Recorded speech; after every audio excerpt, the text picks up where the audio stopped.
We have a patient for whom the root cause of his cholesterolemia was identified as being that he golfed too much. What? And how is that a medical diagnosis? It makes no sense, right? So here's what was going on.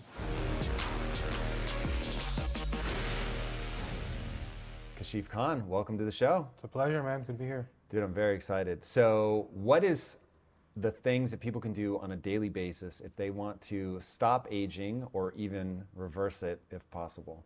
So first of all, what's aging? So aging is, the literal meaning is degradation of the cells. Your cells start to unravel. The DNA literally unravels, unpacks.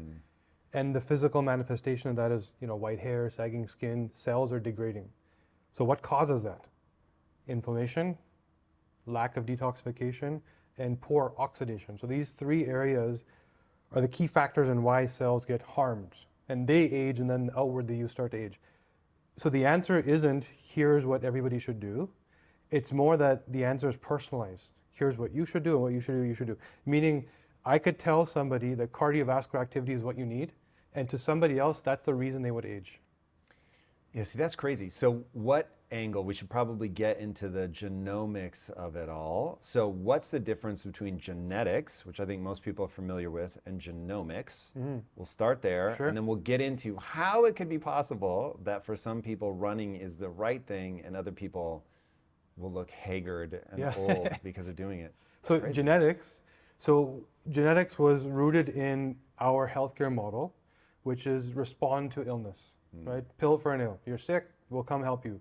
Why did you get sick to begin with? That's functional genomics. Just like there's medicine and there's functional medicine. Medicine is go break yourself and I'll fix you, maybe. Functional medicine is why did you get sick? What was the root? And let's deal with that so you don't get sick, or we reverse the illness. And this applies to chronic disease and to aging. When it's acute in nature, broke your arm, have a terminal cancer, yes, run to the hospital and get fixed. All this other stuff, which is 90% of our healthcare budget, does not need to happen. And what we've understood is that if you understand biology, right, first, then reverse engineer what genes drive those processes, it's not about your genome says you have an 80% chance of Alzheimer's. It's why did 20% not get it? What were they doing right? Their environment choices, their nutrition choices, that's healthcare. Studying the healthy to teach those habits to prevent disease, or not to slow down aging, or be optimal in your energy, better sleep, whatever it is that you want to do. Okay, so now the personalized medicine, I think, is the future. That seems undeniable in terms of we're all slightly different. And so assuming that we all have the same start point is a mistake. However, it also seems to me like they're pretty universal factors. So before we drill into what are the things you need to understand about your own genetic makeup, what are things at a broad level that I would have thought, until I started researching you, I would have said everybody should be exercising. Right.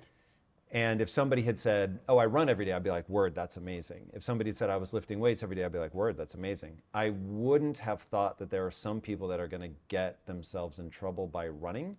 So if that isn't one of the universal recommendations, what are, even if it's a super narrow set, what are as close to universal as we're going to get? I would say the thing that stands out the most, that is the least applied, is understanding environmental health. And why do I say this? The first thing we talked about was the health of your cells, right? The biggest threat to the health of our cells is the current environment we live in. Define environment, pollutants in the air or what I eat? All of that. So how do things enter your body? You breathe them and you eat them primarily, also through your skin, but primarily these two functions. The way you do that first line of defense here to block and prevent, also in your gut, some of us do those things differently. For example, me, the genetic instruction to actually defend the gut from toxins coming in the food that I'm eating, I don't even have that gene. So forget about what version or what variant or how well, I don't do that process. So you wonder why I had eczema and psoriasis and autoimmune conditions, and because I was eating just like everybody else. So the reality of who we are, our genetics are 200,000 years old, by the way. So when you think about our ancestors, and let's do what grandma did, you are the same of people of 200,000 years ago. Our genome hasn't changed.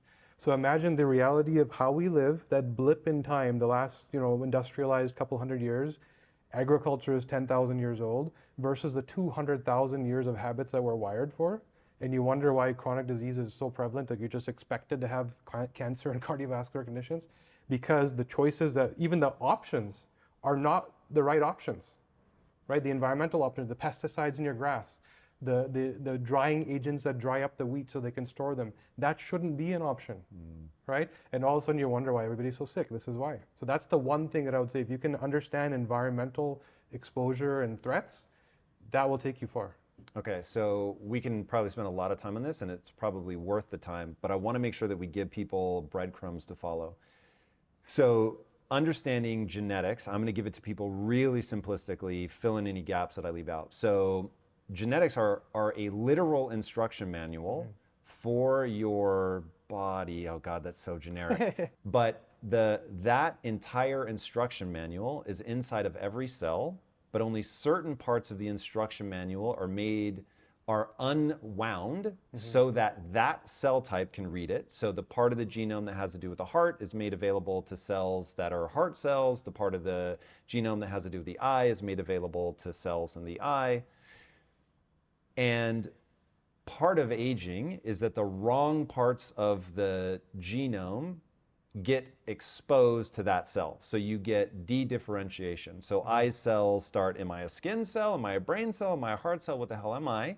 And so part of all of the environmental insults is that it's exposing the wrong part of the instruction manual to that cell. But there's also the complexity, which you were alluding to a minute ago. All of us have misspellings, paragraphs out of order, paragraphs that are missing. Or I know in your case, I didn't even know this was possible, that there are pages that are missing. So there are things your body should do that, and I'm sure this is true for all of us, I just happen to know yours because you've talked about it. Yeah. There are things that your body is supposed to be doing that it does not have instructions for. And when you didn't know that that was the case for you, the symptoms that you were encountering, migraines, nausea, I think there was eczema, like all kinds of stuff. It was all mysterious. Once you understood that you were missing that page, it was like, okay, now I know what's going on. Walk people through that story as an illustration of that point. Yeah, so you're right on, right? So, and that's the most eloquent description I've ever heard, so it's amazing that you've understood at that level. Essentially what we're saying is, here's your human instruction manual. Here's a code that's telling your cells, and like you said, other micro processes beyond the cell, what to do. And each cell knows what page to read to do its job as a liver cell or a heart cell, etc. If you have spelling mistakes or pages missing or bad code, you're not going to do the job well. So our assumption is, here's how the cardiovascular system works. Here's how the hormone system works. We understand those things. Our assumption is we're all doing those things the same way. We're not. Right? We all have broken code, missing code. We have exponentially beneficial code, and we overdo the job sometimes, which can cause autoimmune conditions. Right? The same thing that is protective can end up hurting you if you do too much. Right? So now all of a sudden you can start to read that book, and you can understand that I'm missing a page like myself. Right? So you understand. What's the page you're missing? So there's the glutathione pathway, which is it's the main driver of your detox process. So we know when we drink alcohol, your liver helps clear the nonsense out, and you keep whatever you want to keep in, right? So some of us don't do the same in terms of how do we react to alcohol. Why? Because that process, we don't do the same. The version of that gene, it's possible to have what's called a copy number variation. How many copies of the gene do you have? The thing that you said you didn't know. If you don't have the gene, you don't do that job. So how are they even supposed to cope with the alcohol or the pollution from traffic or from the pesticides you put in your lawn? We have a patient for whom the root cause of his cholesterolemia was identified as being that he golfed too much. What? And how is that a medical diagnosis? It makes no sense, right? So here's what was going on. Like me, he was missing certain detox genes, didn't even have them, and he would golf 4 days a week. And he was golfing in Canada, where I'm from, where the regulations around what you're allowed to use is a little lack because we have a long winter. Use for what? To make the golf course so pretty and beautiful. Got it. Pesticides. Got it. Right? So you guys diagnose him with you're playing too much golf. Yeah. By looking at his genes, you see a lack of detox. You ask him about, so this is all in the context of environment. You ask him, what do you do? He's like, I don't know, man. I'm so healthy. All I do is golf and I eat right. Golf? Yes. Tell me more. Exactly. And then you start to, then you ask, well, why would that lead to cholesterolemia? Why at the age of 38, he was actually a clinician, by the way. Why at the age of 38, a clinician that has studied everything that you need to study in university cannot get his cholesterolemia under control? It was taking Lipitor, #1 prescribed drug. We can determine the quality of your hardware, your literal arterial walls, the inner lining of your blood vessels. He had the worst possible quality. Meaning, instead of this stainless steel resilient material, it was from a genetic standpoint? From a genetic standpoint, okay. Yeah. So you could look at his genome and go, bro, like if you're not really careful, you're gonna have a heart disease. Just at a genome level. Starting there, yeah. That being said, he wasn't born sick. Right. It doesn't mean he's going to get it. You have to make the wrong choices, and he did. What he did was he golfed 4 days a week in Canada, where there's a lot of toxins in the grass, breathing this stuff in for 4 or 5 hours at a time without any detox regimen as part of his daily routine. All of a sudden, there's this free-flowing toxic insult in his blood, causing the inflammation to this bad quality hardware that he has, which is so prone to inflammation. And that's one of the things we said earlier is one of the roots of aging. So what is the body's response to when you have inflammation here in the inner lining of the arteries, which are such an important part of your body? It will actually deploy cholesterol as a hormone to reduce the inflammation. When cholesterol meets toxicity, it actually hardens and it gets deposited and you get that buildup.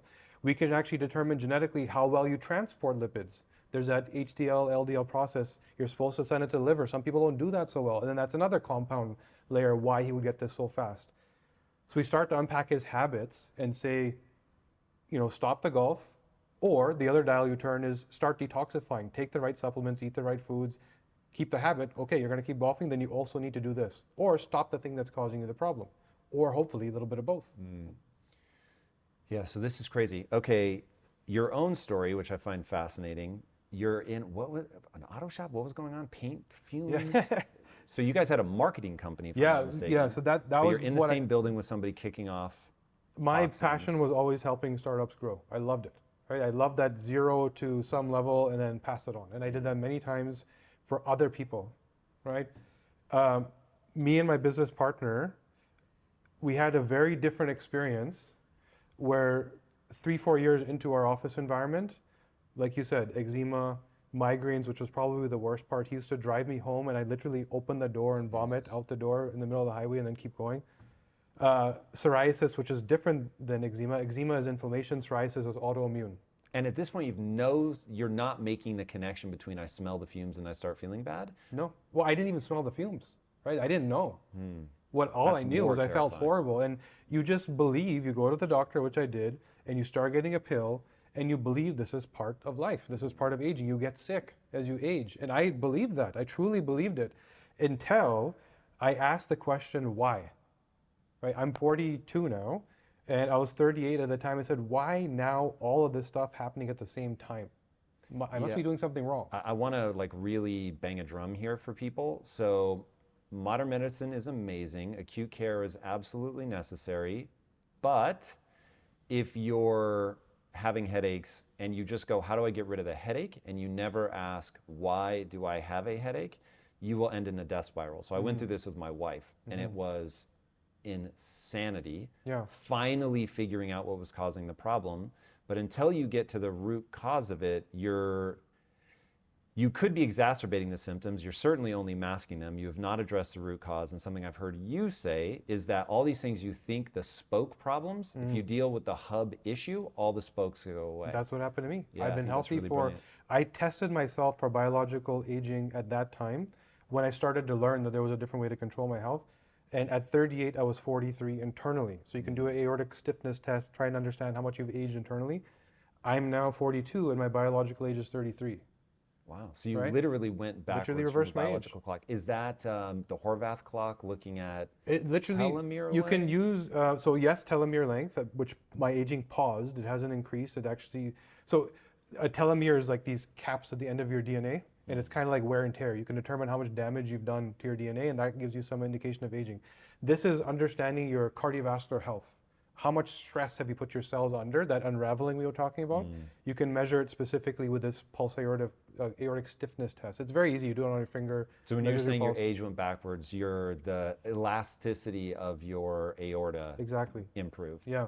And the best way to paint this picture that you're talking about, I see this cube in front of us, right?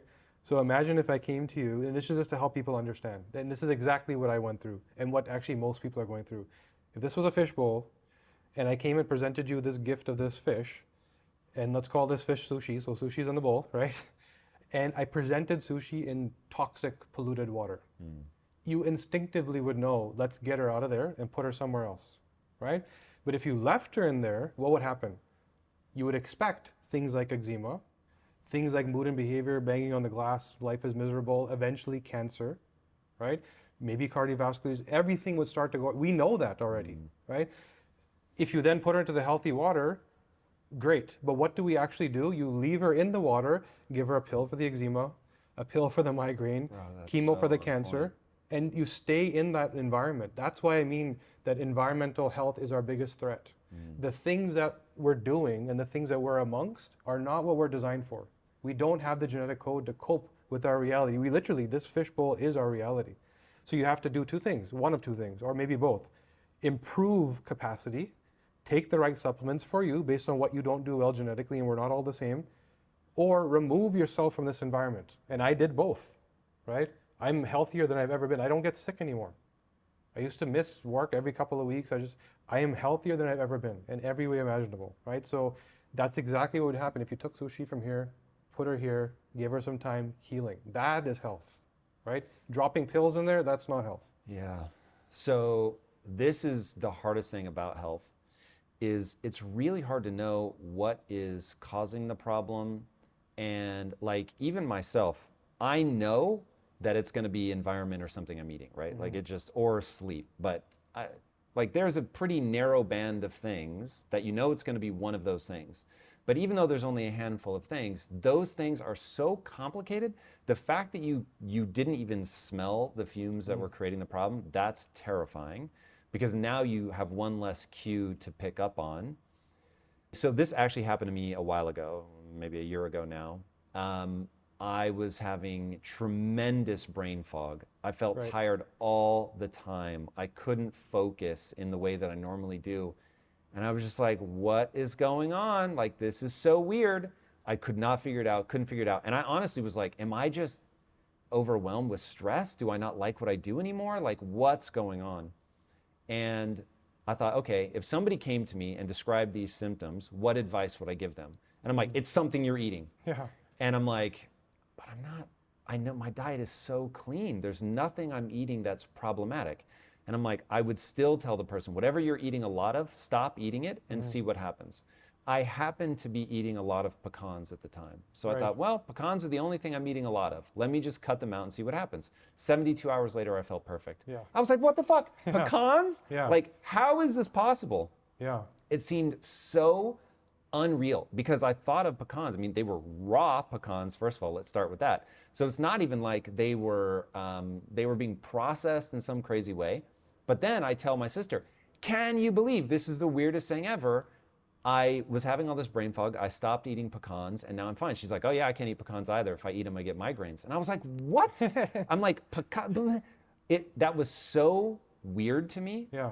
And to think that it is a knowable thing because my sister has the exact same, it didn't manifest exactly in the same way, but that it was a problem for her that she could track back as well. But that it was so delayed, and this is my real point with health and what you eat and what you're exposed to is so terrifying. It's like steering a boat. When you're in a car, the second you turn, the car moves. In a boat, you turn the wheel, and 3 seconds later, it starts to move. And so it's very difficult to steer if you're inexperienced. The same is true of health. You may not, like it took 72 hours for the symptoms to go away. So if I had stopped eating for 24 hours and I thought, nope, no change, and started eating them, why leave them out if it doesn't make a difference? And started eating them again, then it goes on forever. And now I can't make the connection. Yeah, the exact same thing happened to me, by the way. And often when it comes to foods, it's not always the food. It's the processing. Even something like a pecan, where you think it's not processed, there's something there. And let me give you an example. There's a drink that I like. I like carbonated drinks. Bro, right? Me too. Yeah. Now, I figured, how do I get something with some flavor that doesn't have any sugar in it? So I found one with stevia. And according to Ben Greenfield, no problem, right? Yep. So I started drinking it, and I had minor headaches that week. The next week it started turning into brain fog, right? And this was when I said, I'm doing something that's causing an inflammatory response. What is it? And I didn't lean on this because it seemed so clean and healthy. I had this I just thought it was great. But anyways, I read carefully. So there's the water, there's stevia, but there was a natural flavor, right? Natural means it's from a plant or an animal, which seemingly should be fine, right? What does it take to derive a natural flavor and put it into your food? Between 50 to 100 chemicals. Whoa. Yeah. The average is 70. 70 chemicals to take a natural flavor, get it into the material that it needs where it actually is usable in food. But none of that is listed as an ingredient because it's not an ingredient. It's a processing chemical. It's not on the package.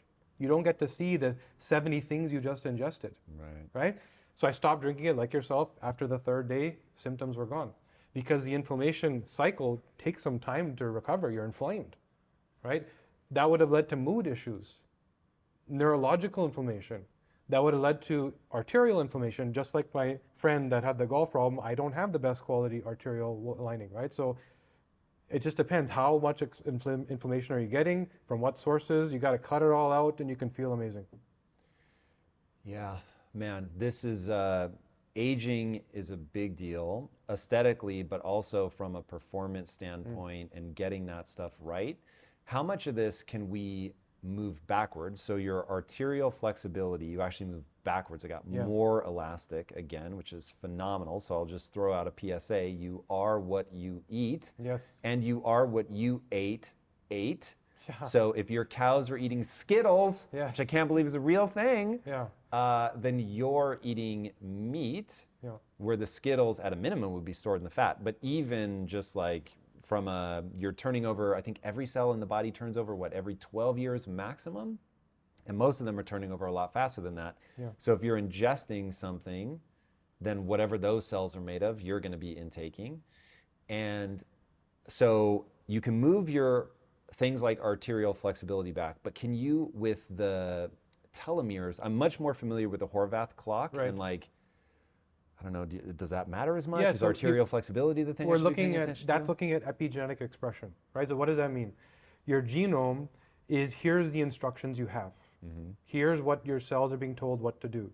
Your epigenetic expression is now based on your environment, nutrition, lifestyle factors, the load you put on this DNA.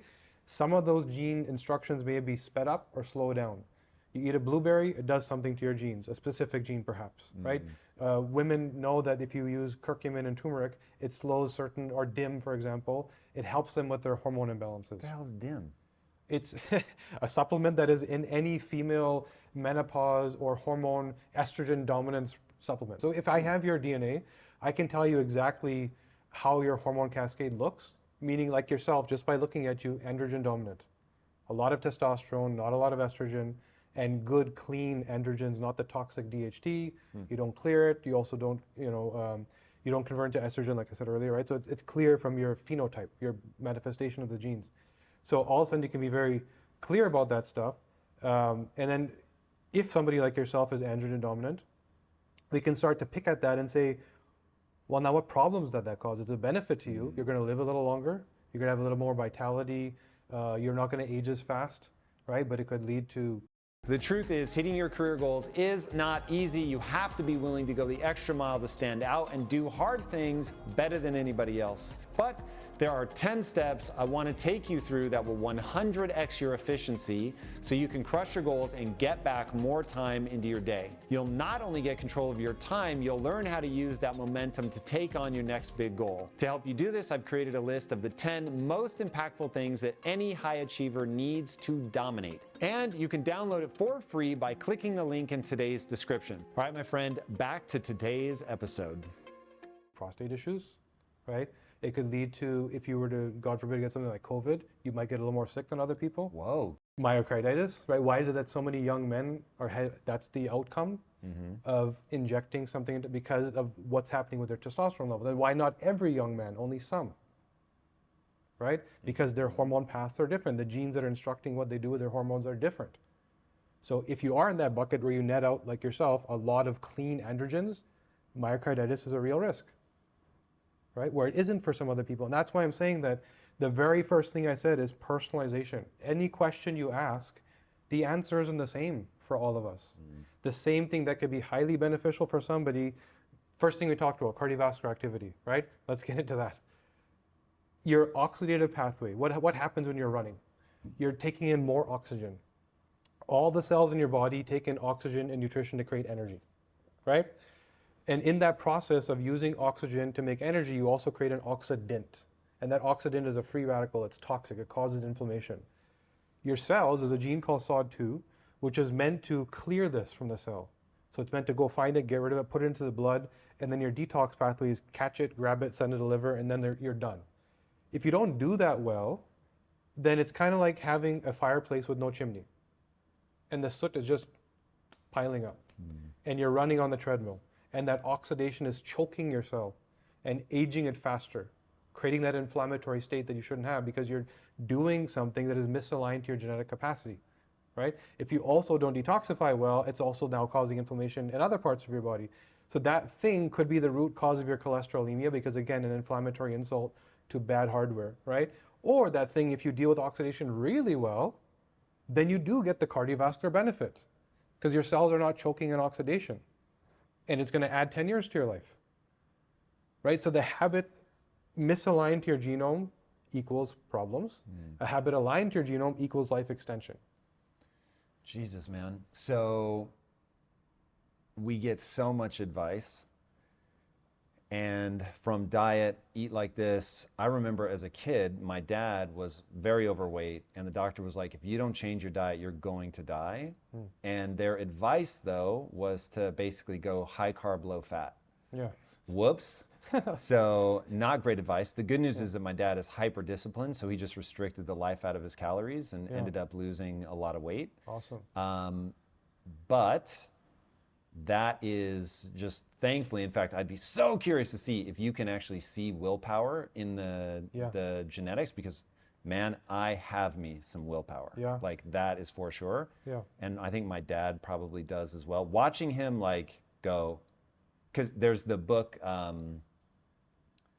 what's it called? Oh God, it's something about live or die, something like that, I forget. And it tracks people and can they make the very simple decisions that they need to elongate their life. And 95% of people, if all they have to do is take a single pill once a day for the rest of their life to elongate their life by like 5 or 10 years, they don't do it. Yeah. And I'm scandalized by that. Yeah. But go ahead. Sorry, so this is my favorite part about what we do. And I'm not a scientist, I'm not a clinician. I was sick and I found a solution and I built a company around it, right? Because I just felt everybody needed it. The thing that I personally have focused on building that I found was the most broken in genomic interpretation was the brain and mood and behavior. Most people didn't believe that there was an answer.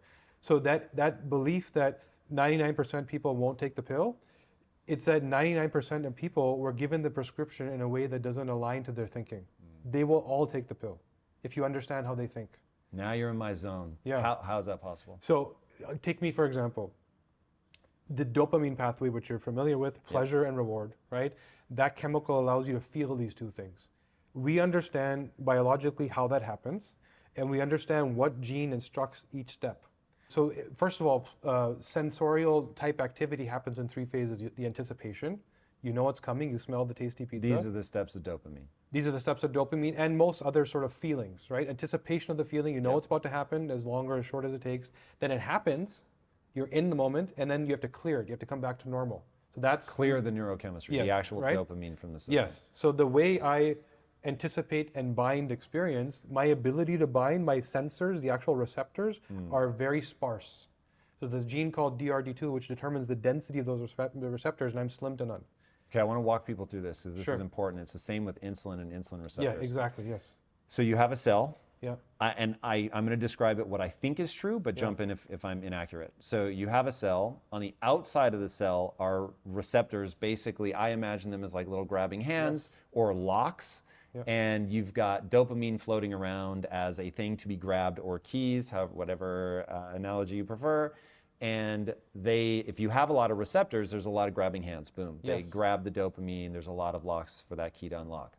If you have very few receptors, which it sounds like you do, even if there was a lot of dopamine present in the system, there's just not a lot of things trying to grab the dopamine. Yep. And so you could take your blood and be like, word, you've got all the dopamine. Dopamine's not your problem, bro. Exactly, yeah. But in reality, You're just not dopamine experiencing it, you're not binding. receptors is the problem. But Yep. the third part, so presence of dopamine, ability to bind dopamine or any chemical, and then clearing it out of the system long does it once you last? have it. Okay, How so long does it those are the last? Yeah. three important And now I parts. have the minimal ability to bind. So when I experience or feel, it's way down here, right? The MAO is another gene that breaks it down, and I have the fastest possible MAO. COMT produces a protein that helps now clear that broken up metabolite. I have the fastest possible COMT. So when the way I experience the world is pleasure and reward are way down here, and it lasts that long. It's done before it started. So I have three potential outcomes, and this is exactly why I said the reason why they aren't taking the pill is that the prescription is misaligned to their thinking. For me, if I'm not doing thinking or their experience? their perception, the way they're perceiving what's happening, right? So the way I perceive, the world sucks. I'm depressed, right? I don't get to enjoy, and I don't feel reward. For real? Like For real. You feel that most days, or you found a way to combat it? If I don't go down the path of reward or pleasure, I could very easily become addicted. Because when I do feel that pleasure hit from anything, could be good or bad, I need more and I need more, and I'll structure my day around it, and it becomes the core hub again of all these problems if I go down the pleasure path. Dopamine also powers reward. I might go down that path. And then all of a sudden I become entrepreneurial and I take big risks and I do stupid things that nobody else will do, like walking away from my startup company and building a genomics company, which I have no business doing, right? So that's where, by the way, I've experienced all three. And why is that important? Because the outcome, here's your biological pathway, here's the genes and instructions. I can predict your behavior and your possible outcomes. The context you're in will now determine the net result. If I'm in a context where there's no pleasure or reward, I'm going to be depressed. If I'm in a context where I'm seeking pleasure, I'm going to get addicted. If I am struggling and I need to fight what we call warrior genetics, which is what I'm made up of, I can get deeper into that, I will strive and I'll thrive and I'll accomplish great things, right? Because of my need for more reward. Whatever I did yesterday isn't good enough today. That's true for depression, addiction, ADHD, all these things that we've labeled as problems. And why are they so hard to measure and treat? Because they're very different for different people. So if you have the same pathway like myself, the opposite, picture the flip opposite, the maximum binding of dopamine and a very slow clearance, that person has such an easy time experience pleasure and reward that they become, call it flaky. They're just not interested. They're not motivated because everything's already good enough. Walk out of a meeting with 10 action items, yeah, great. They don't even start 8 of them because they already feel the sense of reward just by talking about it. But the 2 that they really enjoy, because the clearance takes them long, they end up binging. Right? The thing that gives them that elevated sense, they get stuck in it and they binge. So these are the people that are like subject matter experts. Me, I want every opportunity. I can't say no. Right? And I want to do this and I want to do this and I want to do it amazing. They're like, all this sucks. No, I don't care about your Netflix TV show. But the one that I like, I'm watching 6 episodes. Right? So the same pathway creating 2 very different results. And we can talk about all the different pathways and it's the same for all of them. It's really interesting. But if I had to guess, and this is absolutely a guess, I have a tremendous ability to feel the dopamine. So I get excited, man. I am very easy to excite. Yeah. But I have a feeling that my dopamine clears fast. Yeah. So I'm always on to the next. Yeah. And I have said, and I mean this I'm not trying to be funny, my need for the next thing borders on pathological. Yeah. And I'll be very curious to see how that manifests So in the genome. you're probably right, and I'll tell you that part of the work that I've personally done, again, I'm not a clinician, so I don't treat patients, but I've interviewed hundreds of people about their mood and behavior, their brain, very purposely because first of all, I love it. Second, because I came in with a different perspective that wasn't the genetic norm, right? So I interviewed, I would say, over 100 millionaires, right? And maybe a couple, I would say about 7 to 12 billionaires, right? To understand how they think. And it just happened to be As that a part of our research to understand mood and behavior. Why did they do what they did, right? I also interviewed nurses and firefighters to understand why are they so reliable and dependent in these rocks that we can lean on, right? To understand their neural behavior. And what I learned is somebody like yourself who's mission driven, right? But is able to build is exactly what you're describing. Very easy to feel, but it doesn't last long enough, which is why you need it, and you need it, and you need it. But when you do it right, you're in it. You have enough of pleasure. It's not the pathological thing that you're hanging on to, that little rope, is the ability to maintain it. What I do is I take a little bit too much risk. So I'm either going to build $1 billion company or crash and burn, right? What's happening day to day isn't good enough. So, and this is what we learned, and this was consistent. When I interviewed a hedge fund manager, exactly like you, except they also had a very strong ability to say no, right? Their job was to not lose, more important than to make, right? The average for a hedge fund manager is 50-50 anyway. It's like tossing a coin, right? So it's how do I not lose as opposed to how do I make? So they're very risk adverse. The guy that hired the hedge fund manager, the billionaire that owns the company, does not think that way. But he knows he needs these people around him to not lose and not screw up. And we learned that people kind of fall in place when they're thriving. What does a risk averse guy's dopamine profile look like? So it's very similar to what you're describing, where the ability to feel it is high. But they clear it a little quicker so they can move on and make other decisions and multitask, multi-prioritize. The key thing that they do differently, however, is that their ability to deal with what we call brain-derived neurotrophic factor, BDNF. So BDNF determines neuroplasticity, the ability to develop neural pathways. They don't do that well, right? So they're not good at wearing multiple hats. They're not good at looking at, they are hyper-focused and subject matter experts. They do this thing with tunnel vision. Right? Their serotonin pathways are off. And when we talk about serotonin, we usually look at it as depression and mood. But when you look at it more functionally, this is what we learned by actually sitting in front of people and interview them. By the way, we interviewed 7,000 people. So it's the largest clinical in-person genomic study in the world. And this is the gap between, here's genetics, 80% chance of Alzheimer's, versus how did I not get it? We learned that by actually meeting people. So in that, we learned that these people, once again, their serotonin pathway is off. The actual receptor was a little short, and they're dysregulated for their ability to deal with mood. But serotonin has a key attribute that people don't use it for, which is prioritizing stimulus. What does that mean? We're sitting here, we're focused, and we're talking. Some people can't do that. They're noticing the camera, they're noticing the lights, there's a flicker, there's a sound, there's a smell, there's a whatever, right? These people have that problem, meaning that every little detail and nuance bothers them. So in their behavior, they might seem irritable. They might seem easy to frustrate, easy to distract also. But when they're reviewing things, every little T and I that needs to be crossed and dotted, they see. And when they come back to the table to speak to whoever, they come back with this deep, highly analytical report that nobody else could actually do, right? But it causes other problems. They can't sleep at night. Why can't they sleep at night? Because in your second half of your sleep cycle, first half, good, deep sleep. Typically, these people don't have a problem with that. In the second half, at some point, your body is supposed to wake up. It knows that I'm going to be awake at some point. Just like melatonin puts you to sleep, serotonin wakes you up. So you make it in your sleep, sunlight comes through the window, pierces through your eyelid, and you're supposed to start binding serotonin and be awake.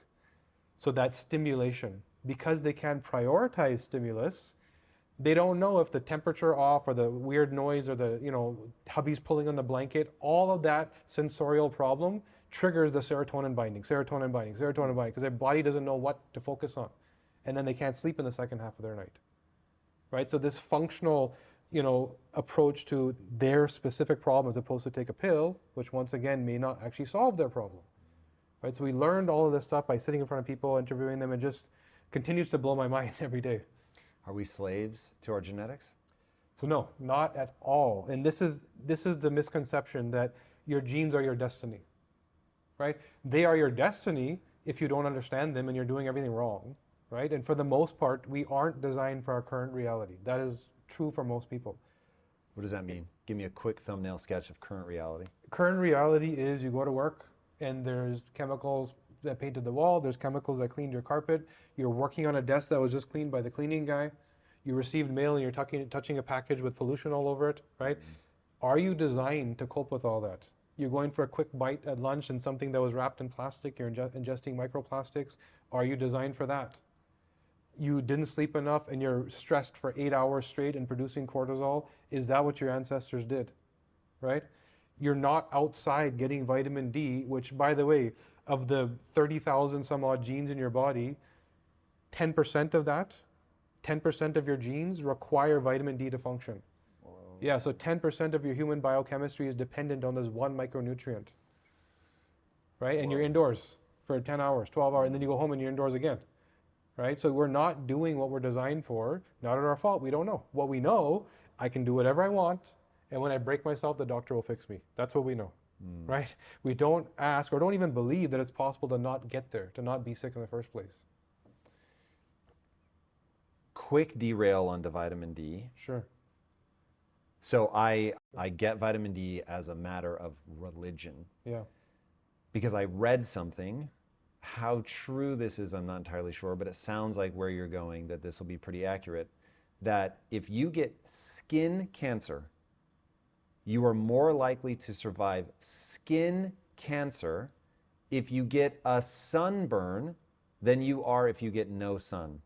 Let me say that again. Yeah. If you get skin cancer, you're more likely to survive if you get a sunburn than if you don't get any more sun. That's insane. Yeah. I was like, I'm sorry, what? So that's when I was like, all right, I got to get sun. I believe that vitamin D has been rebranded vitamin D. It's actually a hormone. I believe it's been rebranded because if everybody had enough, there'd be a much lesser expenditure in healthcare. Right? So why call it vitamin D? Because they want people to supplement? You're taking away its value by what you named it. I see. It's You're a hormone. cheapening it by It's calling truly it. a hormone. Got it. It's like calling testosterone vitamin T and putting it on the shelf, right? But understanding how important testosterone is, that's what vitamin D is. It's truly a hormone. That's why so much is dependent, and it's not a direct correlate of vitamin D prevents or stops cancer. If 10% of your biochemistry is dependent on this thing and you don't have it, everything's out of whack. Why do you feel off in the winter? Why do women get osteoporosis problems and some don't? What are all these things that are dependent on this one, again, hub, going back to that central theme of find the hub, the thing that's broken in your biochemistry, fuel that properly, and all the spokes go away, right? Yeah, man. So vitamin D, I think, is incredibly important. But I have a conflicted relationship with the sun's potential effects on aging and wrinkles. And is it just, yep, sorry, the sun, you need it, but the sun is going to age your skin? For sure. So then understanding how you do that, right? We don't all age the same way. We don't all have the same negative outcome from too much sun. Did your ancestors come from an equatorial climate? No. Then you probably aren't meant to be in the sun all day. And if we look at your vitamin D profile, I can predict, and we'll look at it when we get your genome back, vitamin D is the only micronutrient that has a multi-step metabolism process. So vitamin C, vitamin A, there's one gene that takes it, puts it in your blood. That's it. Simple. Because our ancestors did different things and had different exposure, your ancestry might be a little bit northern, a little less sunlight, more clouds, right? Yeah. And so what they probably did had a really good ability to, step one, draw D2 from the sun and convert it into D3. That's step one. That's one gene. Then once it's in the blood, you need to transport it to the cell where it's actually used. That's a second gene. Then once it's at the cell, you need to bind it. Like you said, those guys that are catching the stuff and connecting to the cell, that's another gene. So this pathway, you'll find that there's a high variability between people who are more equatorial that don't do this process so efficiently, right? And then people that Which means they need more sun. They need more. Or they that's where need it gets scary. they may need multiple doses. That's where they may get it wrong. What do you mean, multiple doses? Meaning that, okay, I do a good job of bringing it into the system, but I don't transport it to the cell, and I don't bind it. That means if I take my couple thousand IU in the morning, I've only used 500 of it. Aren't you super suspect, though, of supplementing the sun? Like, I am ignorant, nobody should listen to me, but here's my big concern, that there's way more going on when sun hits your skin than we think. And if you're just trying to supplement the isolated D3, there's almost certainly things you're not doing. For instance, correct me if I'm wrong, but I think the sun penetrates far enough to get into the bone. That's crazy. Yeah. That sun exposure, again, what did your ancestors do? They got out and they started working in the morning, right? They were outside working. So taking a vitamin B supplement is a acute Band-Aid response to living in New York inside in the winter. You're walking outdoors is not going to help you, right? Because you're not producing vitamin D? You're not getting enough sun. It's like too low or something? It's just not enough, right? In the winter, there just isn't enough in certain areas. So you have to supplement. That's what supplement means. Add more, right? So, but if you are in Phoenix or here in LA, you know, you're good. You probably don't need as much. If you go outside, that's If the you thing. go outside. You can't just live in LA. I lived in LA for a long time, but I was afraid of the sun, so I never went out. Yeah. I'm sure I was wildly Yep. And there's so much deficient. that's triggered. I suppose I should finish that sentence. Yeah. And it's not just, so it's also your sleep, right? Your eyes seeing sunlight in the morning triggers the start of your clock. How many people can't sleep at night because they don't start their day properly? The circadian rhythm, there's genes that direct that. There's literally a gene called clock that regulates There's your a circadian. gene called clock? Yeah, and it literally regulates your clock, your internal clock. Cleverly named. Yeah. So if you have the bad version of it and you're not starting your day the right way, your body can't cope with whatever you're doing, right? You're on Netflix till midnight, blue light we talk about. There's some people that say, well, my laptop doesn't bother me. I can be on my phone until I knock out and I have no problem. Some people need to shut it off 2 hours before.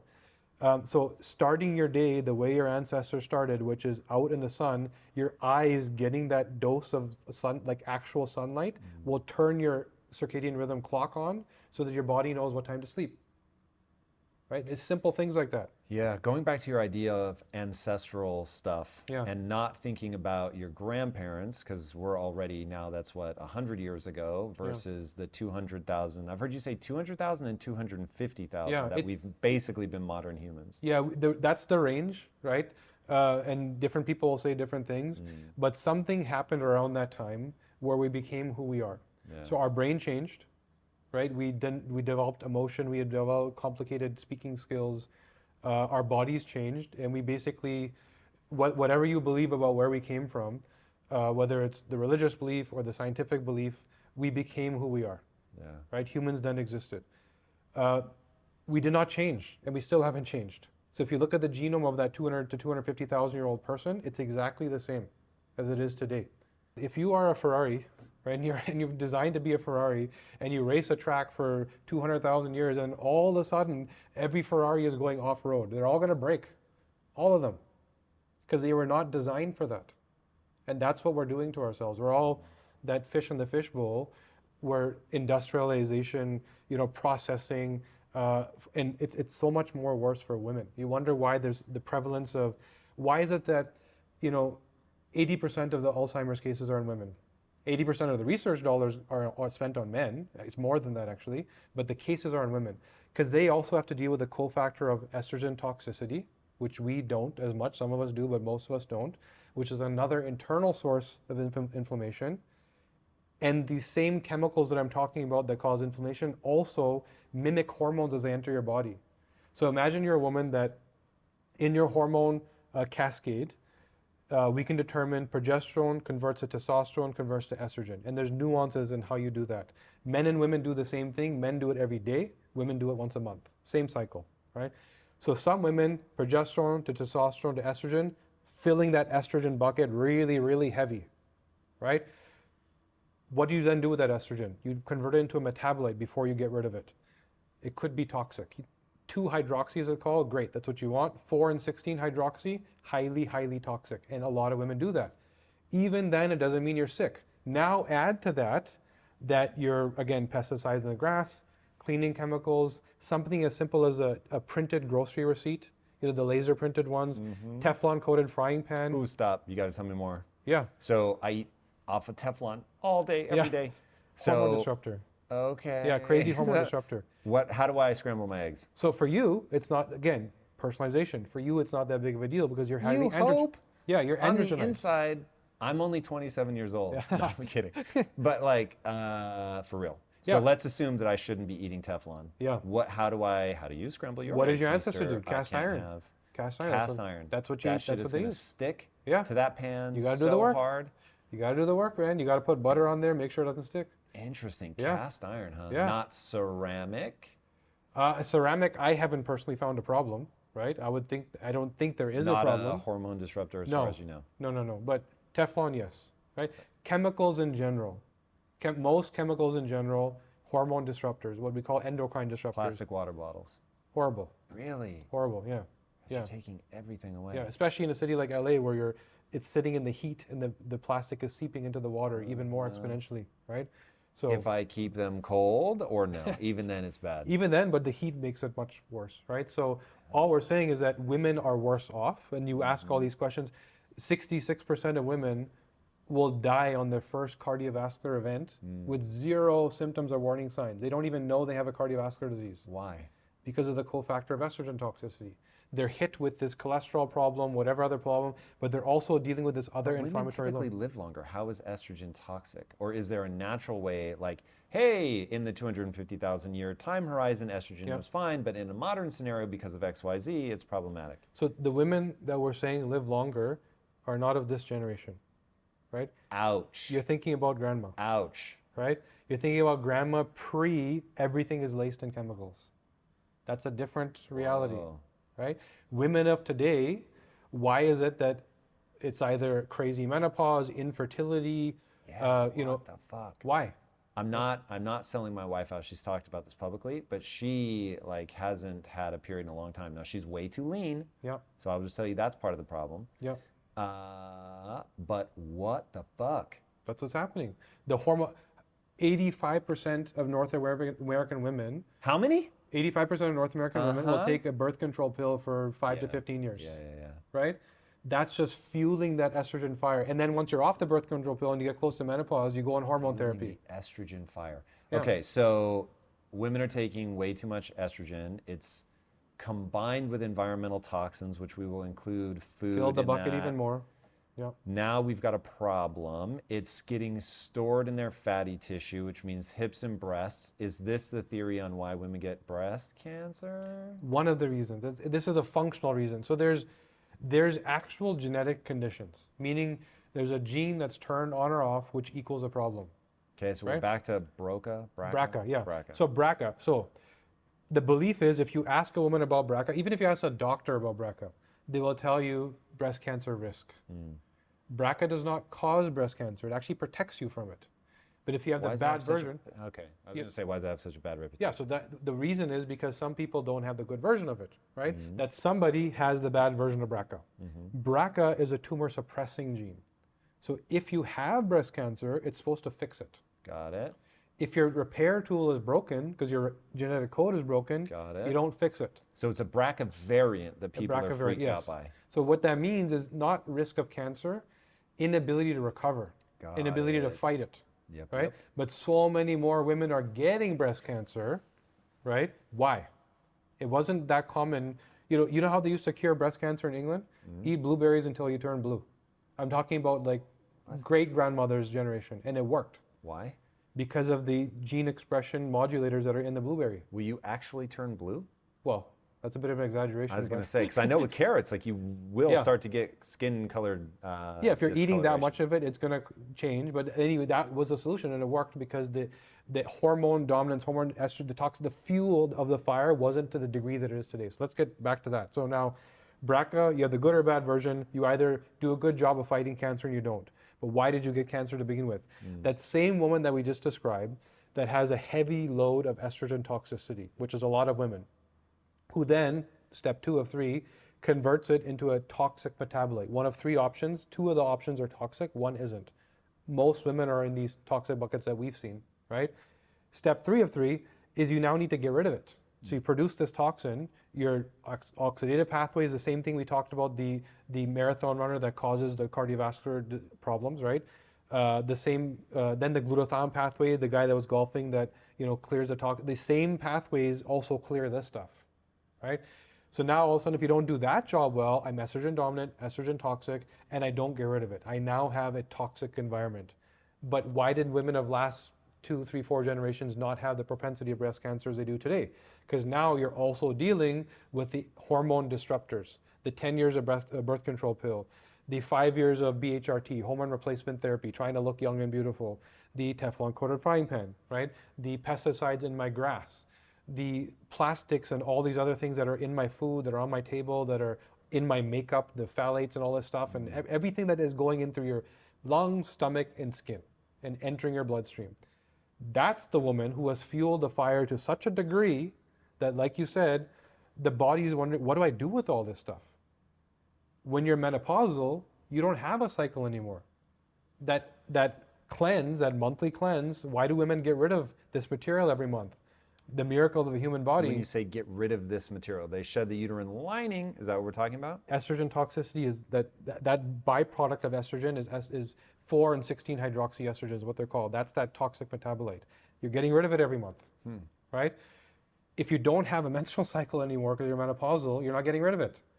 And your body's trying to protect your organs and your vasculature from this inflammatory insult. So like you said, what is up, my friend? Tom Bilyeu here, and I have a big question to ask you. How would you rate your level of personal discipline on a scale of 1 to 10? If your answer is anything less than a 10, I've got something cool for you. And let me tell you right now, discipline, by its very nature, means compelling yourself to do difficult things that are stressful, boring, which is what kills most people, or possibly scary or even painful. Now, here is the thing. Achieving huge goals and stretching to reach your potential requires you to do those challenging, stressful things and to stick with them even when it gets boring, and it will get boring. Building your levels of personal discipline is not easy, but let me tell you, it pays off. In fact, I will tell you, you're never going to achieve anything meaningful unless you develop discipline. All right, I've just released a class from Impact Theory University called How to Build Ironclad Discipline that teaches you the process of building yourself up in this area so that you can push yourself to do the hard things that greatness is going to require of you. All right, click the link on the screen, register for this class right now, and let's get to work. I will see you inside this workshop from Impact Theory University. Until then, my friends, be legendary.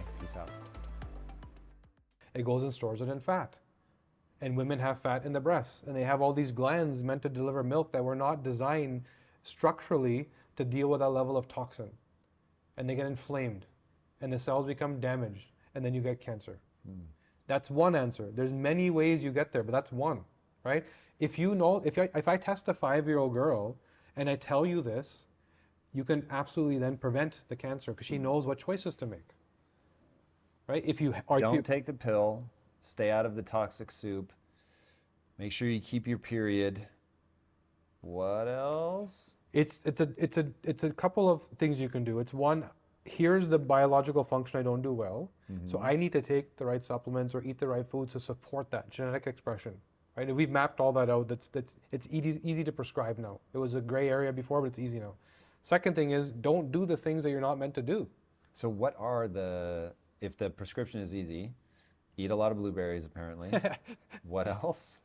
So by the way, eat a cup of blueberries a day and your biological age will drop about a decade in a year.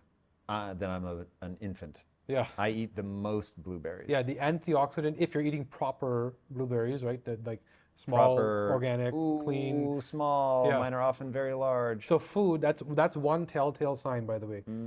Food should be small. And bitter, I'm sure. Yeah, and it doesn't taste, and the textures are up, and right, everything has been enlarged and what ends up happening, a potato, which used to look like smaller than a golf ball, which now looks like this, is sugar, right? It used to be nutrient dense. You used to be able to get your protein fill from a potato, but you can't find those potatoes anymore. Really? Yeah. I knew we'd been changing fruit for sure. I didn't know we had that kind of manipulation on potatoes. Yeah. Just last week, they passed some law in Mexico to get rid of all the GMO corn and bring back because they realize how sick it's making people. This is going to get interesting, man. This is going to get interesting because here is the reality. The GMO has allowed us to feed a lot more people. And I know there are some cynical people out there that are more than happy to say, oh, have less kids, not realizing what pandemonium that will introduce to the world. Population collapse. You want to see what that does to the economy? Yeah. Oh, God. Yeah. And I know, dude, it is super cynical when people are like, okay, it'll be rough for a minute. No, it's hundreds of millions of people dying, either from starvation or war caused by famine. It's not a good look. So for the majority of us, that answer of there now isn't enough food, if it isn't GMO en masse, it's because the food that we eat is so lacking nutrients that we're eating more. Fuck. If you actually had nutrient-dense food, right? If you had the food the way it used to be, you don't need to eat that much. It delivers you exactly the micronutrients and all the macronutrients that you need in a handful. If you look at a proper egg with a deep orange yolk, right? Like a proper egg from a bird that was pasture grazed. It's very different in the value that you get from that versus 3 GMO pale yellow yolk eggs. It's not the same thing, right? So a chicken in the 1950s used to be 1 kilo.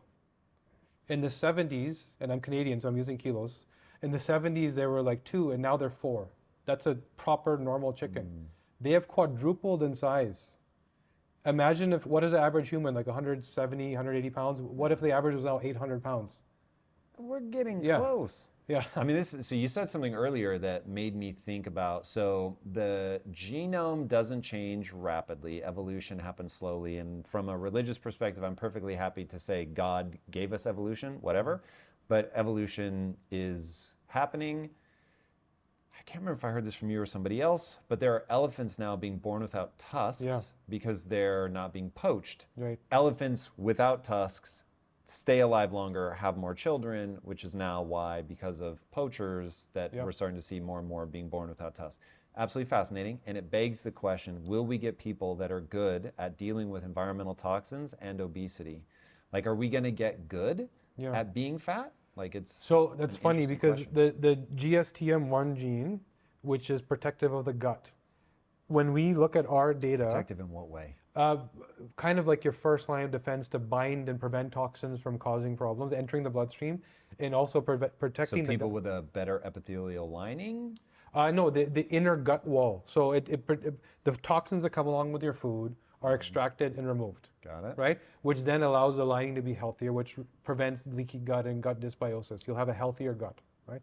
So that gene, we found in our research that 49% of people don't even have it, right? 46% of people have 50% of the instruction. So they're minus 50% capacity. Only a tiny fraction, less than 10%, actually have both copies from mom and dad. So that's an example of something that we didn't need, right? We didn't need because food wasn't a threat. Now that it is, what's happening is we're getting both copies, but the body isn't designed to be that hyperactive in terms of gut detox, so it's now causing autoimmune conditions. For the people that have both copies, that are doing an excellent job, like you said, evolving into our current reality, now have autoimmune conditions because they're overdoing the detox. Like, so that threat that comes into the stomach, you're now fighting yourself. Just like we talk about the cytokine storm with COVID, right? It's so powerful that you trigger an autoimmune response and you end up fighting yourself. So the people that are now evolving into that, there's some blessing in how we were designed and how perfect we are and how perfect food used to be versus what now we're evolving into to cope with now what food is, what the environment is, and that's imbalanced. The thing that we need to be able to cope is making us sick. You brought COVID up again. Yeah. You said, God forbid you get something like COVID. I'm trying to think of COVID now as like, it's a cold. Yeah. But God forbid. So is this attack on the tissues? Like, what is the big concern? Literally, my wife just had COVID. So Yeah. So we, know what I'm dealing with here. March 2020, by May 2020, we had started getting out to the world about why there was 0 symptoms, symptomatic, and in the hospital. And it wasn't COVID that was doing those things. COVID is the catalyst or the trigger that is, at that time, not anymore, right? The virus has changed a lot, but at that time caused the level of inflammation that if you were in respiratory poor health, metabolic poor health, or cardiovascular poor health, pushed you over the edge. Dust. Right? It was kind of like, we can understand your metabolic health. By the way, only 5% of Americans are metabolically healthy. What? Yes. That's data that the CDC is agreeing to that was published about a month ago. That is so It's disgusting. terrifying. 5% people are actually walking around with the ability to actually be healthy. Wow. Yeah. Do you know how do they judge that? What is it? They're Metabolic taking flexibility, insulin. They're taking test data versus, on I forget what they insulin call it. response, and they're taking Response. so they're taking all this. So what we do have now, which we didn't have before, is all this aggregated data from all these EMRs and systems that are being put together, and so they have mass population data, And the CDC itself is saying, which you wouldn't expect them to say, Yeah. only 5%. So it's probably 2% if they're saying 5%. I was going right? to say, yeah. So going back to this, if you were metabolically unhealthy, why did so many more Americans die of COVID than other nations? Right? It's not just got sick, but died because cardiovascular health was poor, respiratory health was poor, and metabolic health was poor. You were already positioned for when the threat came, you were already at the tipping point. Something had to push you over the edge. And this catalyst was powerful in the beginning. So what we understood is we then, at that time, put on a program to our own customer base where we looked at the people who had poor cardiovascular genetics and poor respiratory genetics and poor metabolic genetics, and we custom built cocktails for them. We have a compounding pharmacy where we actually make formulas that are custom, and we learn, and we then teach other people. And we put 200 people. You said you weren't a supplement guy. In our company, I'm not the guy. One of our co-founders is. You have a supplement We have a guy. supplement You're guy. just not the supplement guy. I'm not the Got guy, it, yeah. Got it. Yeah, so, but it's a big part of what we do, understanding what genes augment genetic expression. I'm sorry, what ingredients augment genetic. So we did that. 200 people. Is that really a thing? Yeah. Like I consider myself ignorant to supplements, and I'm very paranoid about isolating things and then in taking them because it always seems like a good idea. And I'm definitely, if a little is good, a lot must be better kind of guy. Yeah. But I know that that's a risky thing to do with your body. Give me some top line supplements that are like, oh yeah, those are So precision is important. Just like you said, what we learned is the same ingredient that can be beneficial can be problematic in a different dose. So the same DIM and curcumin that I mentioned earlier for women that they commonly take, this one woman will have an amazing outcome, another one will get migraines because her genetic ability to use it is different. So you guys are doing the supplementation obviously based on the genetic Personalized. breakdown. Yeah, so we build, and we're not supplementing the problem. That's broken in supplements. You don't say, I feel like this, so I need this supplement. Go back to the hub, right? What central hub is failing and solve that problem. If you're we know there are problems like rickets that are a deficiency problem. What percentage do you think is you're encountering something that you need to cut out, and what percentage is you're missing something that you need? So vitamin D would be you're missing something that you need, and then most of the other things I can think of are all you're encountering something that you shouldn't. But if you had, and I know this is a total swag, but just so I get your rough breakdown. That exact example, part of our science team, there was a gentleman from the Caribbean, moved to Toronto. He got scoliosis. Vitamin D problems, I'll just tell you right now. Yeah, scoliosis. One leg was about 1.5 inches shorter than the other one. Oh. And he walked with a limp, which did not happen to him earlier because up until that whatever age, he had the dose he needed and the lifestyle he needed to absorb it because he was outside. And all of a sudden he moved to Toronto where there was winter and there was and he got scoliosis. So we didn't treat the scoliosis. We said, you need to go outside in the morning and you need to take this dose of vitamin D and you need to spread it because you don't transport it and bind it enough. It went away. Scoliosis? Yeah, it actually went away. He had been doing a bunch of treatment. So this is where I'm saying that if you try and mask the symptom, you haven't got rid of the fuel of that fire that's causing the symptom. Chronic disease, if you think about sushi in the bowl, right? Chronic disease doesn't start the day she entered the bowl. You need that exposure for some time, and then the inflammation or the cellular degradation or the oxidation or detoxification, one of these things is failing, which takes you to a level where all of a sudden it expresses where you're sick. It depends where you're failing and then what disease you get. In his case, it was scoliosis. We have an NHL hockey player. We deal with a lot of NHL players because we're in Toronto, mecca of hockey training, right? So there was a young gentleman who was meant to be a star player and in his rookie season failed and kept getting fractures, right? And he also couldn't recover from training like his peers, and he also couldn't recover from the partying.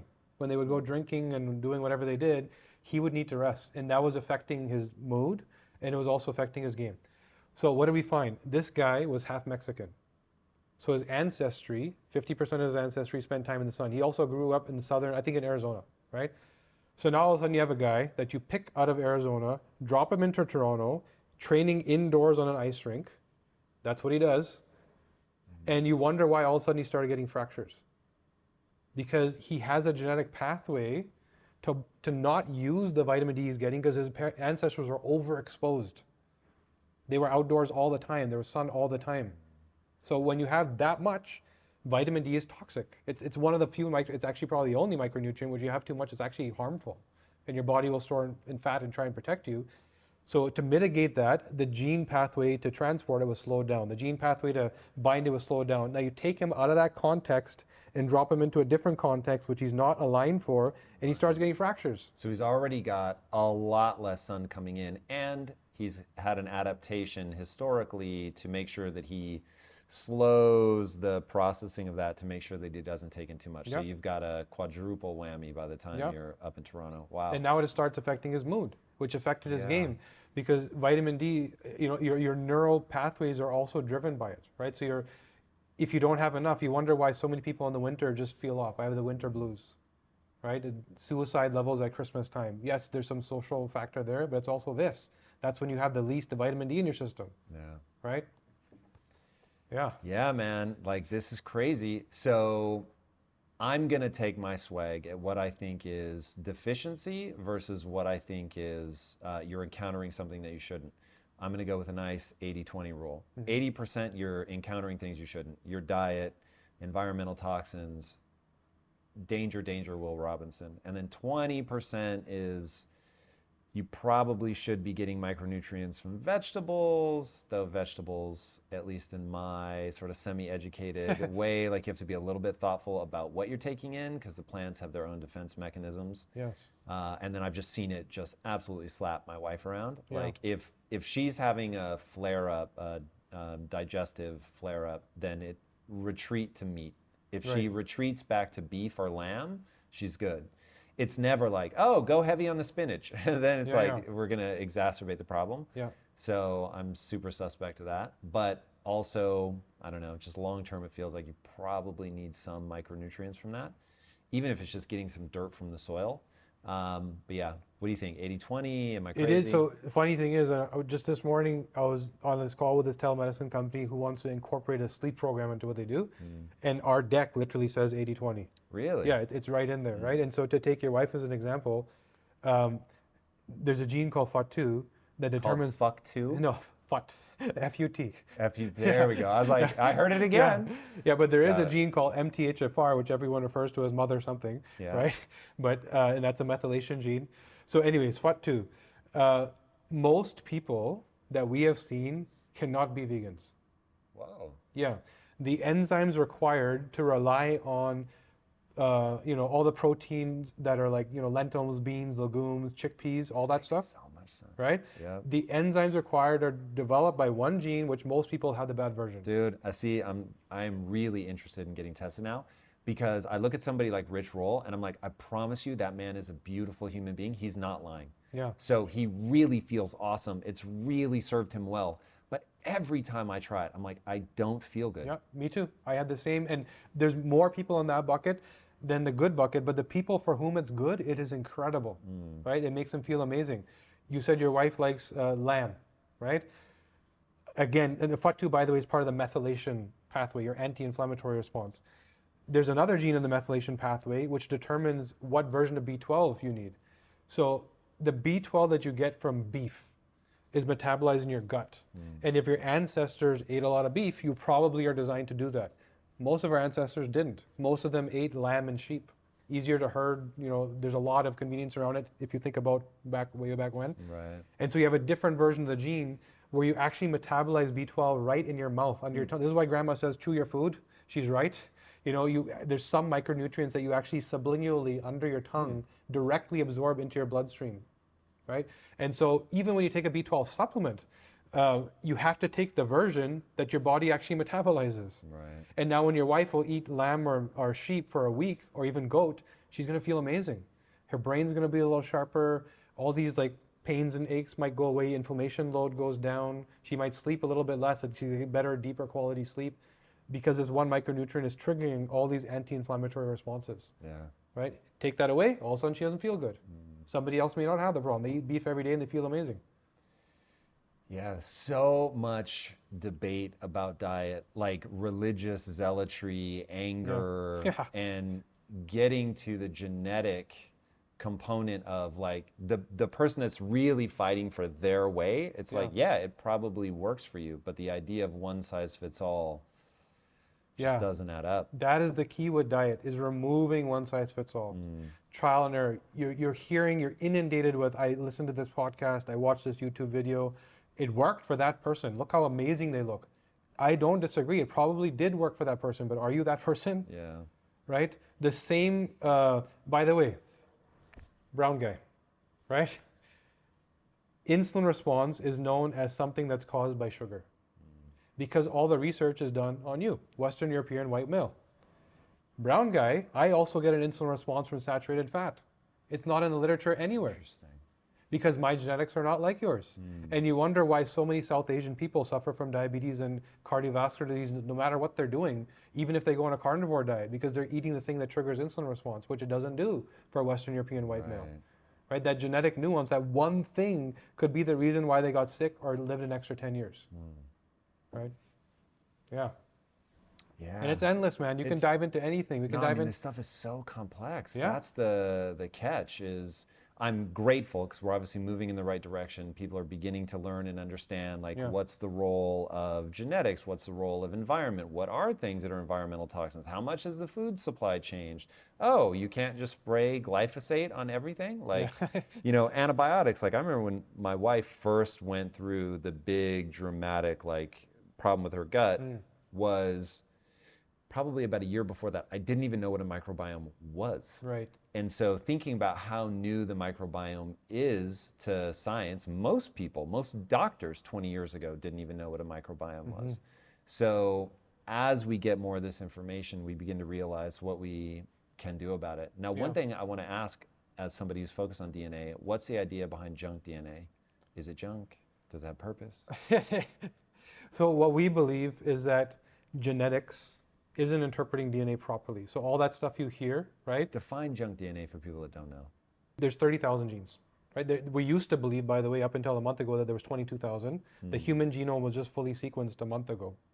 I was going to say, I always thought the number was like 20 something. Yeah, so it just got kicked up to 30. We now know more about our genome. And when people say that, there are 30,000 genes that do something. That do something. Because there's a whole lot more Yeah. that appear to do nothing. Yeah.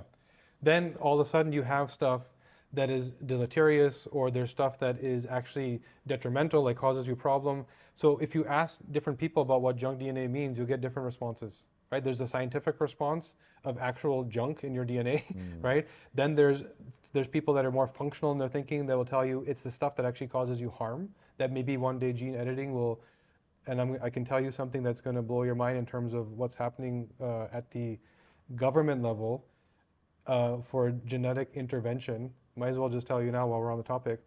There was a bill signed that said that we're going to develop a new bioeconomic industry, right? Biochemistry industry. So bioeconomic is, I think, what they called it, which says that now that we know everything about the genome, we are going to treat it as software. Meaning that if we can alter the genome, we can treat it as a software update. And this is in writing by the U.S. government. This was passed 2 weeks ago, or a week ago. That Are we talking like CRISPR-Cas9, go in, edit the genome? This is like, imagine you have your Microsoft software, and if you don't update it, you can't use it anymore. You need the update to be aligned with what's happening today. Yeah. So this is beyond CRISPR. This is beyond, and I'm telling you, this was, I'll send you the article later. This was in writing, passed, bill signed, very quietly. Okay, I'm going to read you 2 paragraphs. September 12th, President Biden signed the executive order on advancing biotechnology and biomanufacturing innovation for sustainable, safe, and secure American bioeconomy. The bioeconomics I was talking about, a new industry that's being developed around human biology. This is what's actually in writing. To be able to write circuitry for cells and predictably program biology in the same way in which we write software and program computers. This is part of the bill, right? So to be able to write circuitry for cells and predictably program biology, which means we're now telling the genome. Are they allowing that in humans? Yes. This is. I mean, So with the right amount of regulation, like I love CRISPR. Yeah. But when I heard that in China, the guy was editing the genome to supposedly make the girls more resistant to HIV, but oh, sorry, does it also make them more intelligent? My bad. Yeah. Like that was where I was like, oh God, this turns into an arms race. It gets really scary. Yeah. And so now we have to do, this is really interesting. We need to research it more. I don't want to overreact. I want to make sure that I go look at this. But just as a broad thing, so you have editing somebody's genome in a way that only affects them. And if they had sex and procreated, that it would not pass the change, kind of like cosmetic surgery. But then you have germline editing, where if you procreate, then it passes on to your kids. And now it's a forever thing. Now it can sweep through the population and exist forever and ever. Now, this is where this gets really interesting. So given that I don't know enough about this, I'm super intrigued that you brought it up.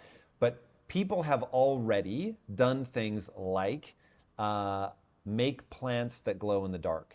If I'm not mistaken, they've made cats that glow in the dark. I didn't even know that. I could be wrong about that. The plants I know 100%, and I'm pretty sure about the cat fur thing, because you can splice from bioluminescent algae or bioluminescent plankton, jellyfish, whatever, anything that has bioluminescence. You can take that snippet of the genome and insert it using CRISPR-Cas9. For those that don't know, it literally goes in. This is how, and you're going to stop me if I say anything that's incorrect, but this is how viruses work.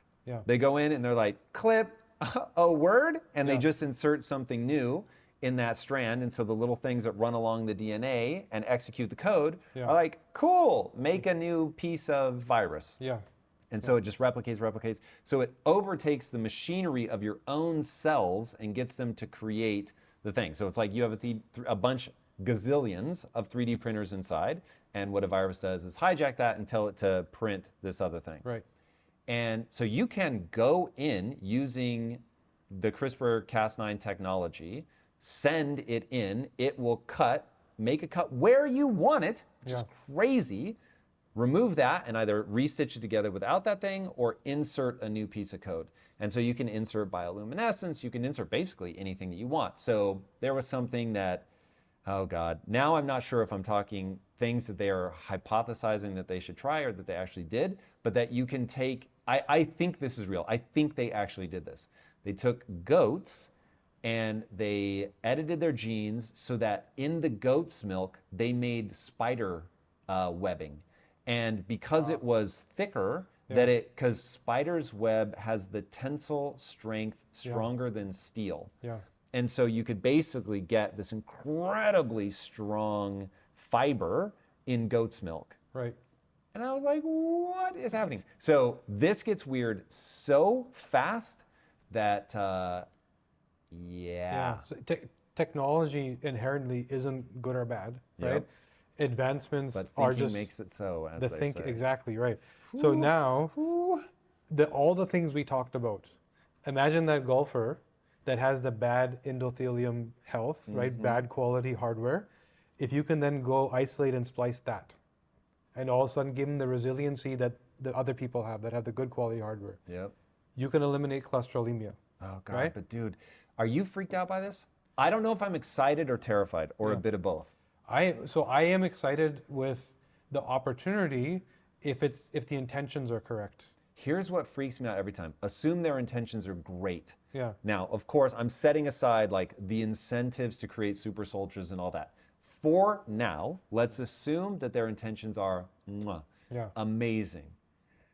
We are bad at second and third order consequences. So when I was back at Quest, I remember the government was like, fat's bad for you. Now, things have started to change, and so when people are watching this, it will seem crazy that that was only 10 years ago. But 10 years ago, the government was like really going hard to pass legislation that was like, fat's bad, it needs to be like signaled on packaging, and if you have so much saturated fat, like it needs to be marked as like bad. And I was like, what? I'm like, that's absolutely not true.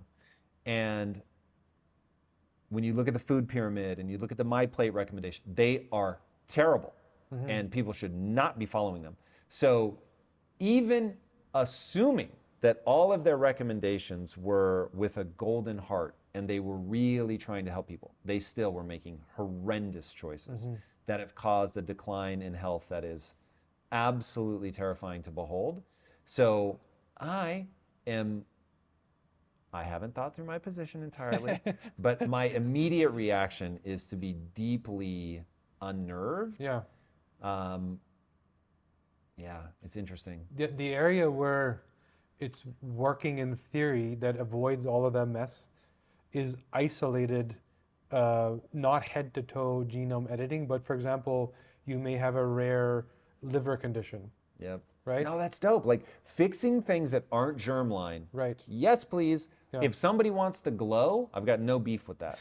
What I have a problem with is when you edit the germline. Yeah, you've truly that's altered where humanity. I get freaked out. Yeah. Yeah, because that's permanent, right? And you don't That's know. permanent in the gene pool. Yeah. Yeah. Whew. Yeah.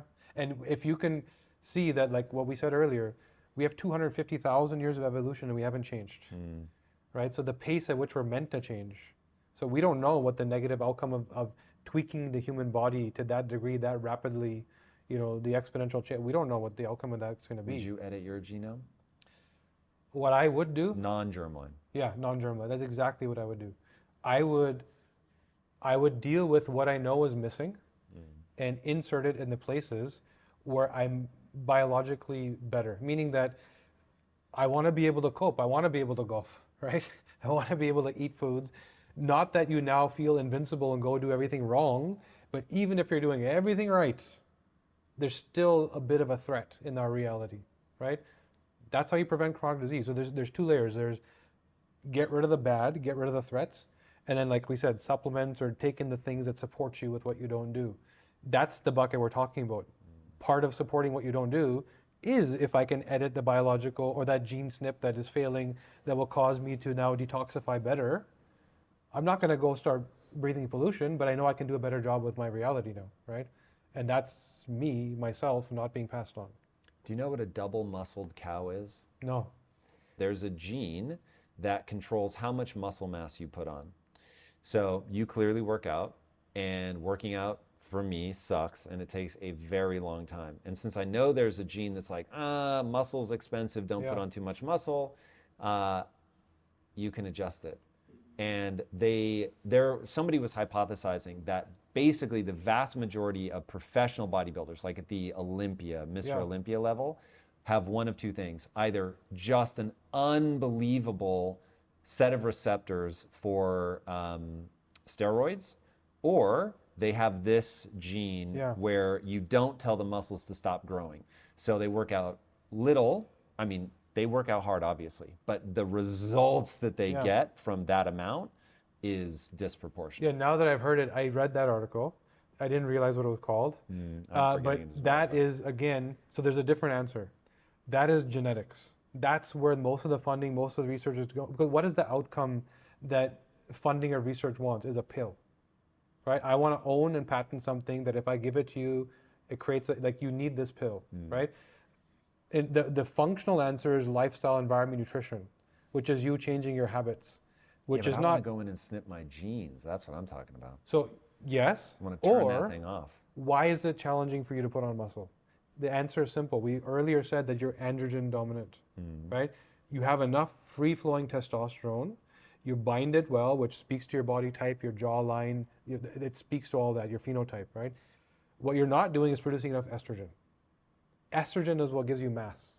The deadlifter that's... I'm not producing enough estrogen.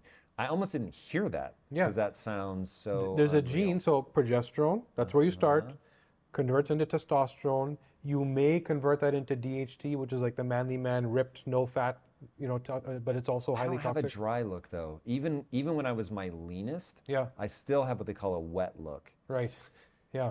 Isn't that from estrogen? No, so yes, but what you don't have is DHT. So DHT is what gives you the ripped, striated, where you can see every fiber, right? You have that clean androgen, which for health and vitality and longevity is the best you could ask for. You probably don't clear it out. There's another gene at the top of the funnel that gets rid of it. You probably hold it in this pool. The gene that converts it into estrogen, you probably have the ultra slow version, right? If we alter that, which again comes down to DIM and curcumin and different supplements, which are easy to deal with, all of a sudden you can start to fuel that estrogen bucket a little bit more. So the functional answer versus the genetic. The genetic answer is turn the switch on. The functional answer is we can deal with how you metabolize your hormones today. Let me say it another way. The functional answer is there are things I can eat that will increase the expression of that gene. Yes. That's so crazy to me. And then all of a sudden you're going to get bigger. And we do this. We do this with athletes all the time. We actually do the reverse, where we work with a lot of female Olympic athletes. And a lot of them have this problem where I train just as hard as her, but I can't get ripped. Right? I actually train harder than her, but I can't have the performance because she is androgen dominant and you're estrogen dominant. So you have the strength, but you don't have that, again, lean. It's harder for you to burn the fat. Your endurance maybe not as much, but you're stronger, you're bigger, right? So you're in the wrong sport. And this is where, even with my own kids, by the way, I've genetically tested all of them and I have their futures mapped. They can choose what to do, what they want with it, but I know who should be playing soccer, who should be playing football, who should be sprinting. Oh my God, are you gonna tell them? They already know. Whoa! They already know. Okay, now I'm fascinated. Yeah. So I've seen your TED Talk on that genomics is going to change parenting, right? But you didn't mention this. I'm conflicted. Yeah. So you know that you're going to sway them, right? Those little, like, subtle. So have you heard, this study is crazy. So they pulled teachers aside and they said, look, Timmy, Sally, and Bobby are gifted. Don't treat them any differently. But we just want to watch and see what happens to gifted kids in the class. And the teacher's like, cool, I won't treat them any differently, no problem. Timmy, Bobby, and Sally will inevitably rise to the top of the class. Now, the problem is they picked Timmy, Bobby, and Sally at random. Right. And then just by telling the teacher they're gifted and telling the teacher, don't treat them any differently, the teacher can't help it. Yeah. They start seeing in them the giftedness. They start giving them a little more time, a little more attention, and that makes them better. Sure. Aren't you worried that by telling them their future, that it will make their future come true? So, again, context. What am I telling them? By the way, there's also that they should play soccer. Well, yes, but there's this also one soccer, this one hockey. Like, what's the breakdown? So, it's what am I looking at? Body type. That's step one. And when we're talking about athletics, what are they going to look? I already know what they're going to look like as adults. That is insane. But I'm with you. Yeah, totally buying into this. Because the hormones drive that. Right? Wow. Hormones drive fat, muscle, bone, all that stuff. Like, what are you going to look like? I also know how they think, right? I know what version of what chemical, the same thing we talked about, production, binding, clearance, right? I know how they do those things. So I know how to speak to them. The way they're disciplined is different. They're uniquely disciplined because I know the middle one has the worst possible serotonin pathway, right? So he is a drama queen. Everything bothers him, everything frustrates him, so I have to give it to him piecemeal. I can't say you have this much homework. Right. It's burnout. Can't even start.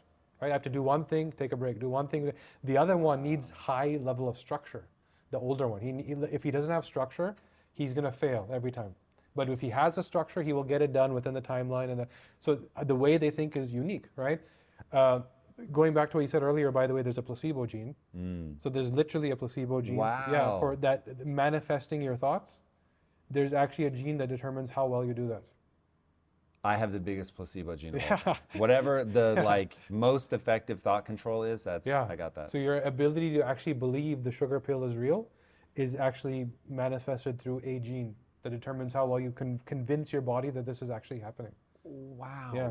So it's not used enough, but it's used in studies to prove things right or wrong. Is this like all big data? Like, this is the result of just having so many people go through the thing and looking at correlations? Well, like they have this and their life looks like that. The big data is, what does each gene mean?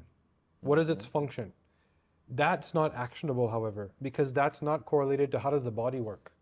That's what we do that's functional in nature, meaning I can tell you what each gene does, but a gene isn't an individual instrument sitting in the corner. There's a symphony. They all play together, right? Your hormone system, your brain system, they're all interacting, overlaying. So if you don't understand those intersections, which is, again, the functional map as opposed to this gene means this gene means this, all you're going to ever end up with is propensity. 80% chance of this, 60%, because we can't figure out why there was a 40% gap. That's that intersection between your methylation and your detox, your cardiovascular and your hormones. Why do women get so much worse cardiovascular disease? Because they also have hormone toxicity. You got to look at them together. You don't separate cardiovascular from hormones. It's part of the problem, right? So anyways, going back to the kids, my middle son wouldn't do his homework. All right? boys? The youngest is a girl, Okay. right? Who's the smartest out of the family. So middle one wouldn't do his homework. It's just such an easy fix, which is why I like to talk about this, because it seems like such a complicated problem, but such an easy fix. He would crash and burn on the floor. And when a kid won't do his homework, it's like discipline problem, motivation, mood. That's what you lean on, and that's what you target. Mm-hmm. And then when those things don't get work, there's friction, and that kid becomes in the bad bucket, right? So what was actually happening? I looked at his genome, and I didn't look at a homework gene. I just looked at what was broken. And the glaring red flag was there was some stuff in mood and behavior, which is why he reacted to the level he did, but why react in the first place? He didn't metabolize starch as well. The AMY gene determines how well you convert starch into glucose and use it as fuel. He has the worst possible profile there. His insulin response, there's a gene that determines how well you utilize insulin. Worst possible profile. Homework was after dinner every day. In a South Asian home where he was eating rice and naan, right? Heavy starch carb intake. And all we were doing was putting him into a coma right before the carb crash we all know about. He was having that every day right before homework, and his brain just wasn't functioning. Now all of a sudden, two things: schedule his homework before dinner, because because his insulin response is so poor, even if you take the carbs and starches out, he's still going to have a bit of slow down, and he needs time to catch up. But he doesn't eat starches anymore because we don't want him to get type 2 diabetes. He's that kid why at 25 did this kid get diabetes? Why? Because he's not designed to eat the North American diet, or even my ancestral diet he's not designed for, right? But my ancestral diet, as I believe it, is what I know they're eating back home today, which they didn't eat 3 generations ago. That's not true, right? 3 generations ago, there was many thousands of versions of grain, which we now have a pool of 4 or 5 that we pull from that are highly glutinous, that are luxurious and soft and fun to eat, right? So food isn't what it was even 3 generations ago. This is really, really interesting. So if I had kids, 1,000% I would get their genome sequenced. I don't think I would tell them though. Yeah. Do you worry about that, or am I crazy? No, there's certain things that I don't talk to them about, right? And there's certain things, when it comes to the things that they need ownership on, right? Give me an example. So for example, you remember earlier I was talking about the dopamine pathway and how I'm highly reward seeking. My eldest son has mom's genes, and so he has his tendency leans towards binding more dopamine in a slower pathway. So we had this constant friction on the way I think work needs to get done and the way he thinks work needs to get done. And we argued about it for years and years and years until I did his DNA. And I understood that he's truly perceiving the world differently than I am. I have a burning desire in my gut to get things done. He has a burning desire to only do the things that he truly enjoys and sees value in, and everything else is fluff. Dude, husbands and wives need to do this. Yeah. Oh my God. I can't tell you how many, in our research phase, the majority of our clinical research calls turned into couples therapy. I'm not surprised. That's why. Now I understand. There's a gene called ADRA2B, which determines to what degree do you imprint negative stimulus, trauma. I can predict the PTSD. The gene. PTSD, yeah. I can predict if you do. And why is it that hubby, your wife, says that you're cold and you don't care and you don't feel? And why is it that hubby or wife says not this again? Because they're holding the grudge on whatever that thing is, because they imprint it. So the next time something like that happens again, they're bringing back all the baggage of the last time, PTSD. Yeah. Right? There's some people for whom it's an imprint where it becomes a actual functional emotional intelligence. But if their BDNF is also off, the thing that drives neuroplasticity, then they also get what's called shell shock. So they imprint the feeling, but it's also impactful. So they give it a lot of meaning. That's where PTSD comes from. Wow. We've done this work with the US military. So we've sat there with Black Ops, Special Forces, and determined who should actually be frontline pulling the trigger, who's going to be hesitant, who can actually pull the trigger, Jesus. who's going to come back with trauma and PTSD. When they're doing these simulation type activities, how do you actually, at a personalized level, determine if the guy did a good job or not based on his capacity, right? I'm going to ask again, are we slaves to our DNA? Here's who you are, right? Uh-huh. Your DNA is telling you who you are in your brain function, in your cardiovascular function, your ability to metabolize macro and micronutrients. The things you're doing are going to pull you in directions, one way or the other. When it comes to mood and behavior, you have to be in the right context. That is truly the thing that will make you mentally healthy, right? If you are designed to be a warrior, right? If you're designed to strive and seek reward, if you, every details matters, if you bind a little bit of trauma so you're meant to hold on to that weight and fight, but you're a cashier, you're going to be miserable, right? But there's some people that's the happiest they'll ever be, is if they're that cashier. Right? Because none of this stuff matters to them. So it starts with understanding, the very first thing I said, personalize. Who am I? Now I know what context I'm designed for, and I can thrive.